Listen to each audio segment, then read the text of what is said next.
Muchísimas gracias, con su venia, señores presidentes. Igualmente, pues agradecer la oportunidad de estar platicando y contestando a sus preguntas. La verdad, yo creo que tocan puntos bien importantes y que ameritan mucha clarificación. Y yo creo que las preguntas, en todos los casos, son muy oportunas e importantes. Con respecto a la primera pregunta o el primer comentario de la senadora Padierna con respecto a los ingresos petroleros, y donde ella claramente nota cómo en los criterios generales de política económica ella identifica específicamente y correctamente que en los criterios se hablaba de un crecimiento muy moderado de los ingresos petroleros, lo cual es perfectamente cierto. ¿Qué sucede un poco y cuáles eran los parámetros con los que armamos nosotros la iniciativa de ley de ingresos? Básicamente, como veíamos, se revisa en la revisión que se hace en la Cámara de Diputados del marco macroeconómico, se revisan los parámetros de los ingresos petroleros al alza. Entonces se revisa el precio del petróleo al alza y se revisa el tipo de cambio al alza. Y eso es lo que nos lleva a tener un crecimiento del orden de 6,5. En la iniciativa de la Ley de Ingresos de la Federación, lo que sucede es que sí tenemos un crecimiento del precio del petróleo, pero no es un crecimiento tan fuerte. El crecimiento que tenemos en la iniciativa es de 42 a 46 en el precio, luego se revisa ese 46 a 48, pero de manera muy importante la apreciación del tipo de cambio, que como veíamos era el tercer factor que nos limitaba el crecimiento de los petroleros. En la iniciativa que manda el Ejecutivo, ese tipo de cambio está más apreciado. En la iniciativa que manda el Ejecutivo, el tipo de cambio es de 18.1 comparado con 18.6 del año pasado y 18.4 en lo aprobado. Entonces, ¿qué sucede? Con los parámetros que manda, con los que el Ejecutivo manda la iniciativa a la Cámara de Diputados, el crecimiento de los ingresos petroleros era de 1.3%. De todas maneras, creo que el resultado sí era notable, en el sentido de que empezábamos a tener un crecimiento muy moderado, pero positivo, comparado con disminuciones muy pronunciadas que habíamos visto en años anteriores. Y de ahí, esa es un poco la referencia a la que hace la senadora correctamente. En criterios se menciona que hay un crecimiento moderado debido a que el impacto relativamente fuerte de la apreciación del tipo de cambio dominaba a el efecto de algo de recuperación en el precio y una recuperación por primera vez en cerca de 10 años en la producción. Sí, de manera importante es enfatizar que sí hay una cantidad, que sí hay ingresos provenientes de los contratos. De hecho hemos tenido provenientes de varias fuentes. Desde el mes siguiente al que se firma cualquiera de estos contratos, tanto el gobierno federal como las entidades federativas y los municipios reciben impuestos vinculados a las áreas que están vinculados en los contratos, algo que se podría considerar como una especie de predial petrolero, un pedazo del cual va al gobierno federal y otra parte del cual se queda para los gobiernos locales, y eso es inmediatamente, aunque no haya ninguna producción vinculada a los contratos, eso se da. Adicionalmente, vale la pena notar, el gobierno federal ha recibido cerca casi 200 millones de dólares ya enterados en el Fondo Mexicano del Petróleo vinculado a bonos a la firma, y en el caso de Pemex son del orden de acarreos de inversión del orden de casi 600 millones de dólares. Y finalmente, ya en algunos casos, particularmente en el caso de campos terrestres, ya empezamos a tener también ya pagos de regalías y pagos de derechos. Obviamente todavía los montos han sido relativamente moderados y realmente es el próximo año cuando nosotros ya esperamos que empecemos a observar una producción más importante del orden de 30,000 barriles diarios, y obviamente pues con una cantidad de ingresos públicos provenientes de eso más importantes. Aquí sí vale la pena enfatizar que toda esta información y todo el detalle de los contratos está siendo reportado por el Fondo Mexicano del Petróleo. Con muchísimo gusto también les podemos compartir toda la información. En segundo lugar, la senadora también correctamente apuntaba de manera muy importante que se va a estar dando una actualización en los tramos de personas físicas de impuestos sobre la renta, y como mencionaba la senadora, pues va a ser buena noticia. Obviamente esto no es algo que venga a una disposición como tal en la ley de ingresos. como mencionaba la senadora, es una disposición que se da en automático, que está establecida en la ley del impuesto sobre la renta. Entonces, realmente lo que se va a estar haciendo es que se va a estar cumpliendo con la disposición. El resultado de la inflación no es que durante 2000, solamente para aclarar, y ya yo iba un poco en ese sentido la pregunta de la senadora, y creo que es importante, la actualización no se hace porque en 2017 vayamos a tener una inflación de 10%, sino más bien la actualización se hace cuando tú a lo largo de un periodo llegaste desde la última actualización, llegaste a alcanzar ese 10%, que de hecho ha sido un periodo de varios años, dado que habíamos tenido tasas de inflación pues, relativamente bajas. Entonces eso implicaba que de hecho habíamos observado desde 2013, o sea, justamente es a inicios en enero de este año es cuando se alcanza la actualización del 10%. Sí, de manera importante también, cuando se haga la actualización ya el próximo año va a ser ya con inflación observada para el año completo.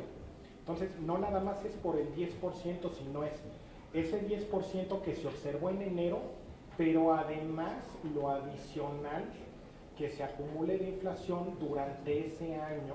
Entonces, pues probablemente terminaremos teniendo, como se veía en el marco macro, pues la inflación este año está pronosticada ligeramente arriba del 5%. Entonces, eso implica que las tarifas al inicio del próximo año probablemente se estén actualizando del orden de 15%. Nuestra estimación, y esa está incorporada en la iniciativa de ley de ingresos, es que eso va a reducir los ingresos de ISR para personas físicas, para el fisco y obviamente en beneficio de los contribuyentes, de casi 40,000 millones de pesos. Va a ser un ajuste bien relevante como apuntaba la senadora. Entonces, pues sí va a ser una buena noticia. De nuevo es algo automático que viene vinculado a la ley del impuesto sobre la renta. Sobre los recursos para reconstrucción, la senadora comentaba que la ley no dice cómo se etiqueta y efectivamente porque pues, la Cámara de Diputados justamente tiene el instrumento mediante el cual hace las asignaciones presupuestarias, pues que es el presupuesto de egresos de la Federación. Entonces, en ese sentido, la Cámara de Diputados, y de nuevo no es decisión nuestra, esta es una decisión pues, de la Cámara de Diputados como Poder Soberano, la Cámara de Diputados toma la decisión de sí expresar de manera clara en la exposición de motivos de la minuta que se aprueba en Cámara de Diputados, sí expresar claramente que va a estar destinando esta revisión de recursos primordialmente para gasto en reconstrucción, pero ellos no necesitan decir exactamente en qué lo van a hacer, eso lo van a hacer en el presupuesto de egresos de la Federación, donde justamente pues ellos estarán a través de ese instrumento y de su facultad pues asignando esos recursos y nos estarán diciendo exactamente a qué rubros de reconstrucciones que estarán destinando eso. Con respecto a la Ciudad de México, que usted también comentaba y tenía la duda, lo que sucede, Ciudad de México manda la solicitud de ampliación en el techo de deuda con respecto a la iniciativa, lo manda directamente a la Cámara de Diputados, no a nosotros. Y de hecho, solamente también para aclarar, cuando nosotros armamos la ley de ingresos, la iniciativa de ley de ingresos que se manda al Congreso de la Unión, nosotros tal cual tomamos la solicitud de la Ciudad de México y casi la pegamos y la mandamos como tal a la Cámara de Diputados. Es la Ciudad de México la que solicita la ampliación directamente a la Cámara de Diputados, de hecho en la Comisión de la Ciudad de México, y después la Comisión de la Ciudad de México lo notifica a la Comisión de Hacienda y se revisa. La solicitud la hace específicamente, no la hace para otorgar ningún tipo de crédito, sino que la Ciudad de México para lo que hace la solicitud es específicamente para obras de reconstrucción e inversión de infraestructura de agua potable, alcantarillado, etcétera, con particular énfasis en la zona oriente de la ciudad.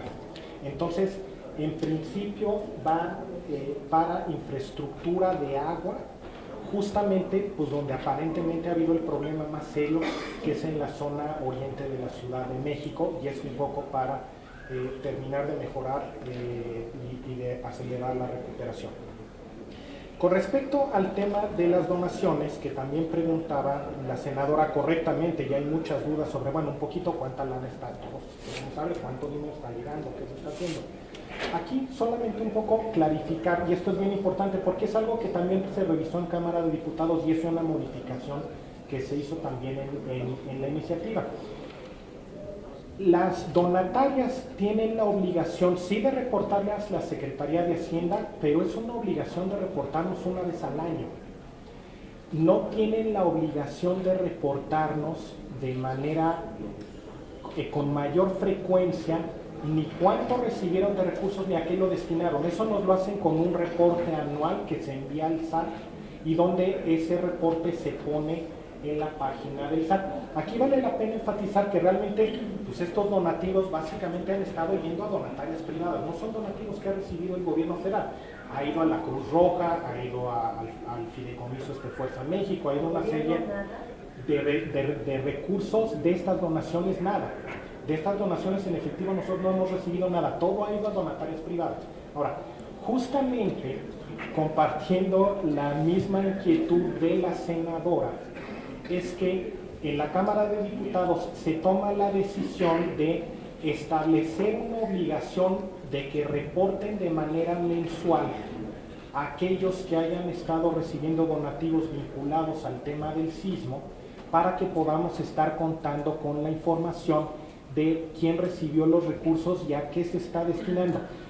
El marco normativo a nosotros no nos permitía tener acceso a esa información de manera que se las pudiéramos compartir.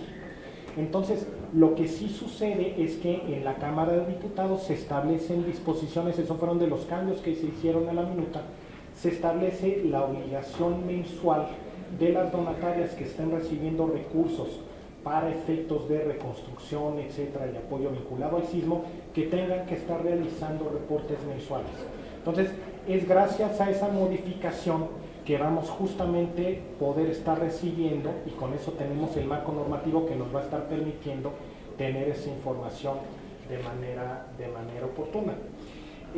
Pasando a los comentarios de la senadora Garza, también todos muy oportunos, y se los agradezco. Un primer comentario era sobre la parte fiscal del impuesto sobre la renta de personas físicas, que me parece que ya le contesté a la senadora. Ella mencionaba el tema de los recursos de los estados, el que algunos de sus recursos los puedan estar destinando también a desastres naturales. De nuevo, al tratarse ya de uso de recursos en la parte de gasto, las disposiciones van a quedar en el presupuesto de egresos de la Federación, en el PEF. En cuanto al mecanismo de liquidación de adeudos de las entidades con el ISSSTE, la senadora tiene toda la razón, ahí debe de haber total transparencia. Aquí vale la pena enfatizar que ya se ha establecido que hay obligaciones de transparencia desde el punto de vista de cuando se tengan programas de regularización. Entonces, en ese sentido, se va a estar reportando. Con mucho gusto le podemos dar más detalle acerca de lo mismo. Con respecto a un poco el tema de los bonos de carbono en la ley de ingresos, que es un poco la parte que nos toca. Hay otra parte que tiene que ver con la evaluación de los certificados de energía limpia. Esa la hace la Secretaría de Energía, esa no la hacemos nosotros directamente y viene del mercado. Pero lo que sí se hace y se establece una disposición en la ley de ingresos que data desde cuando se creó el IEPS de carbono, de que para efectos del IEPS de carbono se puede pagar ese IEPS con contribuciones de bonos de carbono también. Lo que se establece, de hecho, se establece la disposición de que tenemos que sacar reglas para que se pueda hacer esas operaciones. Lo que nosotros estamos pensando, ya más o menos está delineado en la ley del IEPS y cuando se expuso en la exposición de motivos, la lógica es que esos bonos de carbono tienen que ser bonos de carbono que coticen en mercados. Entonces, que se maneje con total transparencia. Tienen que ser bonos que estén reconocidos por Naciones Unidas en el vínculo del protocolo de Kioto. Entonces, con eso aseguramos que son bonos certificados de manera internacional, y tienen que ser bonos también que coticen en mercados internacionales. Cualquier persona en México que cumpla con esas condiciones puede conseguir ese tipo de bonos, a cambio de que hayan hecho un programa de reducción de emisiones. Entonces, la lógica es que tú, una vez tomando esos bonos, pero donde tú al ser bonos que cotizan en mercados reconocidos internacionalmente, ya sea por ejemplo mercado de bonos en Europa o el mercado de bonos de California, son mercados que tienen precios, entonces se nos reportará el precio al que se compró ese bono y en base a eso se le reconoce para efectos de lo que vayan a pagar del IEPS de carbón. Entonces, justamente lo que estamos, como está pensado, es que sea una determinación completamente transparente y de mercado y que tengan que ser bonos certificados dentro de estos protocolos que se manejan con Naciones Unidas. Luego, con respecto a los análisis que usted menciona, la parte un poco de gastos fiscales y cómo se distribuye la carga fiscal y la carga de gasto a nivel de deciles de ingresos, etcétera. Para que usted sepa, no es de manera formal, pero sí, obviamente, por ejemplo, en las misiones del Fondo Monetario Internacional, ellos revisan y ellos también hacen sus propias estimaciones pues, de toda la parte de gastos fiscales. Con la OCDE, de hecho, vemos también, y la OCDE hace un análisis muy detallado también de cómo se distribuyen los impuestos y el gasto por deciles de ingresos. Entonces, en ese sentido, si bien no es un procedimiento formal de que un tercero esté involucrado en la elaboración del estudio, sí tenemos a estos organismos internacionales que hacen sus propios cálculos y llegan a números muy parecidos a los nuestros. Algo que también vale la pena enfatizar es que este estudio es un estudio que de hecho hacemos anualmente, entonces si quiere también le podemos compartir el estudio que ya sacamos este año, con mucho gusto se lo podemos compartir. Esta es una obligación que se mantiene de manera anual, ¿no? Gracias. Gracias a la señora subsecretaria.